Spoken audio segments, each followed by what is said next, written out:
Ano bang nangyayari ngayon sa ating Kongreso? Wala na tayong naririnig. Dati ang Congress ay napaka-active sa mga investigation and aid of legislation. Tama lang naman dahil trabaho nila. Bakit ngayon nung maupo si Congressman, now Speaker D. Jr., Faustino D. Jr., siya po yung speaker ngayon, wala tayong naririnig ng mga ganyan. Ang narinig pa natin noon at mukhang pinanindigan, ipinatigil yung investigasyon tungkol sa flood control scam. Ay bakit ipinatigil? Ang dahilan lang ay nag-iimbestiga na daw yung ICI, hindi na sila mag-iimbestiga. Ano yun? Ay di ba ang investigation ng Kongreso at Senado in aid of legislation? Paano kayo gagawa ng batas? Kung ang aabangan lang ninyo ay resulta ng investigasyon ng ICI. Ay ang investigasyon ng ICI ay tungkol para sa pagpapakulong, paghahanap ng ebidensya. Hindi sila mag-iimbestiga tungkol sa kung ano ang butas at kakulangan ng batas. Yun ang trabaho ng Kongreso. Mag-imbestiga para malaman ano ang kulang na batas, ano ang dapat na batas, ano ang sumubrang batas, para mag-repeal, mag-amend, mag-abolish ng batas in aid of legislation. Eh hindi nyo ginagawa. Ano yun, Mr. Speaker? Kaya ngayon, ito na. Pumuputok ang balita, may nagpaplano umano, palitan ka. May nagpaplanong magkudita, tanggalin ka. Kasi nawala na ang aktibo na mga kongresista at kongreso sa mga public hearing na hinangaan at sinubaybayan ng mamamayang Pilipino. Bakit kayo nananahimik? Paano kayo gagawa ng batas kung wala kayong investigasyon? Trabaho ng Kongreso, bago gumawa ng batas, mag-imbestiga in aid of legislation sa maraming issue. Bilyon, trilyon, anomalya ang flood control project. Tumigil kayong pag-imbestiga. Ano yun? Ang dapat imbestigahan ng Kongreso, kayo mismo. Ang gagaling nyo mag-imbestiga ng mga nakaraan, kung sino-sinong ipinapatawag nyo at pinakukulong ninyo. Pag hindi tama ang sagot sa inyong paniniwala. Ngayon, hindi nyo ginagawa yan dahil ang dapat imbestigahan kasamahan nyo. Huwag nating kalimutan, ang involved sa insertion, ang involved sa project, ay mga politiko sa Senado at Kongreso bilang mga proponent. Di dapat kayong imbestigahan. Ngayon, hindi kayo nag-iimbestiga. Ano yun? Para sa bayan ba yan? O pinoproteksyon na inyo? Alam ba nyo mga kaibigan, ngayon ko lang sasabihin ito. Naniniwala ako sa aking sariling paniniwala at opinyon. Dapat nga mas malalim ang ginagawang investigasyon ng Kongreso, especially sa mga top official dyan, mga deputy speaker, majority leader. Kasi alam niyo bakit? Yan po mga majority leader, assistant majority leader, at napakaraming deputy speaker nung panahon ni Romualdez. Sa palagay nyo, wala silang ginawang mga project. Hindi ka magiging deputy speaker kung hindi ka malapit sa speaker. At pag malapit ka sa speaker, bago makatanggap ng mga project o anumang pondo ang mga pangkaraniwang congressman, nauuna yung deputy speaker at majority leader, assistant majority leader. Bakit hindi iniimbestigahan niya mga yan? Diba ito? Tukuyin natin si kung deputy speaker tapos na, si Gonzales niya sa Pampanga.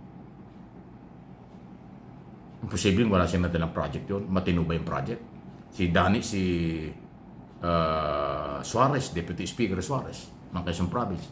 Imposibleng walang nadalang project sa Quezon Province. Matino ba ang nagawang project? Ang dami yung deputy speaker, 10 yata yan nung panahon yun. Bakit hindi niya naimbestigahan sila? Hindi ko sinabing guilty sila o may ginawa. Dapat lang imbestigahan din sila. Kung sinasabit ni Saldico, si dating Speaker Romualdez, sa di o manay anomalya, bakit hindi mabanggit ni Saldico yung mga deputy speaker, majority leader at iba pa na haligi ng 19th Congress? Imposibleng wala silang mga project. Kung yung pangkaraniwang congressman, meron pa kayong mga deputy speaker, malalapit sa speaker, di ba? So yung ba ang dahilan bakit hindi kayo nag-iimbestiga? Dahil malalaman ninyo at malalaman ng taong bayan, kayo. Isabit o baka may kinalaman. Sa tingin ninyo, pag pinagtakpan nyo ang inyong sarili at inyong kasamahan, mga congressman, gaganda ang imahe ng Kongreso? Mr. Speaker, nagtatanong lang po ako.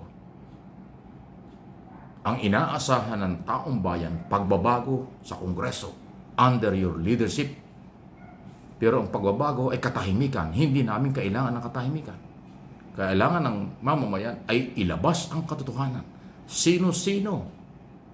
Meron ng binanggit na 18 o 20 na mga congressman na merong di umano'y kinalaman sa project bilang mga proponent. Bakit?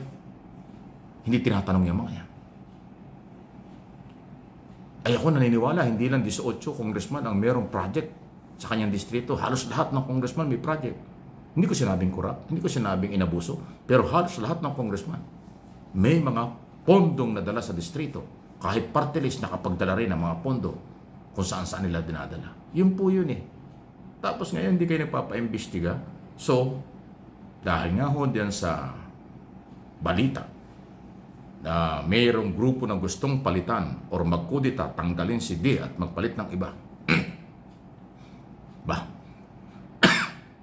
Hindi masama. Baka kailangan. Pero kung yun naman gusto magkudita dyan at palitan si D para tuloy ang pagtakpan ng kailang mga kapwa congressman, ay kalokohan yan. Huwag na kayo magpalit ng speaker kung hindi rin nyo gagawin ang malalimang investigasyon. O kung kaya lang gusto nyo magpalit ng speaker para mapagtakpan ang dating speaker, Romualdez, o kung sino man ang posibleng may kinalaman, ay huwag na, kalokohan lang yan. Pero kung tunay na reforma, mag-resume o i-resume ang investigasyon in aid of legislation, imbestigahan kahit kasamahan. Katulad ng ginagawa ng Blue Ribbon Committee. Nag-imbestiga kahit kasamahan. Tatamaan. Eh bakit sa Kongreso na nahibig kayo? Wow! Sinong pinaglululoko ninyo? People's money. Mamamayang Pilipino may-ari ng pera. Kaya mamamayang Pilipino rin ang dapat inyong paglingkuran at sabihin nyo ang totoo. Ang aking channel, Mike Abe Opinions at MA Pinoy TV, abay obligasyon ko itong talakayin, ipaliwanag, iparating sa taong bayan. What happened? What will happen sa ating gobyerno at sa mga kinaukulan?